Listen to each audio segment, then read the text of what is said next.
Every watch begins as nothing more than raw metal and stone, steel, brass, and sapphire, waiting to be transformed.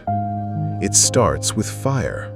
Steel is heated past 1400 degrees Celsius, turning solid metal into a glowing liquid ready to be shaped.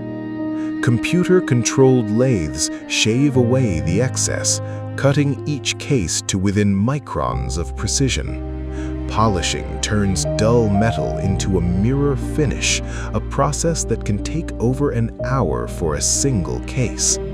Inside, hundreds of tiny components, gears, springs, and jewels come together to form the movement, the beating heart of the watch.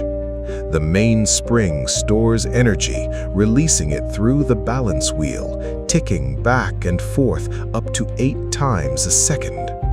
The dial is dressed with hour markers, then the hands are set in place, each one calibrated to move in perfect sync. A sapphire crystal is pressed into place, sealing the movement inside and protecting it for a lifetime of wear.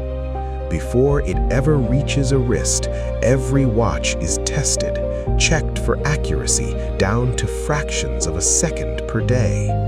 The final piece, a strap fitted by hand, completing the transformation from raw steel to finished timepiece. From molten metal to mechanical masterpiece, this is how a watch is made.